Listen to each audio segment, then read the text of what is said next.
अस्सलाम वालेकुम नाज़रीन, मैं हूं सलवा हसनैन और आप देख रहे हैं पंजाब की आवाज़ न्यूज़। आइए नजर डालते हैं आज की अहम खबरों पर। Operation clean and clear CTO Lahore के हुक्म पर ट्रैफिक पुलिस लाहौर का बेदिया रोड पर तजावजात के खिलाफ ग्रैंड ऑपरेशन 9 अफराद गिरफ्तार। बेदिया रोड पर कायम तजावजात को हटाने के लिए सीटीओ लाहौर के हुक्म पर ऑपरेशन क्लीन एंड क्लियर किया गया। डॉक्टर अतर वहीद के हुक्म पर एसएसपी सदर डॉक्टर फहद अहमद की सरबराही में डिविजनल एसपी और सर्कल ऑफिसर ने एनक्रोचमेंट टीम के हमरा ग्रैंड ऑपरेशन किया। ऑपरेशन क्लीन एंड क्लियर में ट्रैफिक पुलिस के साथ म्यूनिसिपल कारपोरेशन ने भी हिस्सा लिया। तजावजात कायम करने वालों को मुताबिक बार वार्निंग दी गई थी कि सड़क पर काबिज होना कानूनन जुर्म है। तजावजात के खिलाफ क्लीन एंड क्लियर ऑपरेशन में 9 अफराद पर एफआईआर का अंदराज करते हुए गिरफ्तार किया गया। मुताबिक दुकानों के आगे से तजावजात का खात्मा करके दुकानदारों को आइंदा ऐसा न करने के लिए मतनबा किया गया है।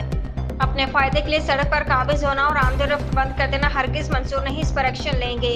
डॉक्टर अतर वहीद पिछले 5 माह से ऑपरेशन क्लीन एंड क्लियर जारी है और शहर के मुख्तलिफ इलाकों से तजावजात का खात्मा कर चुके हैं। सड़क पर जो भी तजावजात कायम करेगा या रुकावट डालेगा, हम वहीं पहुंचेंगे और फौरी एक्शन लेते हुए गिरफ्तार करवाएंगे।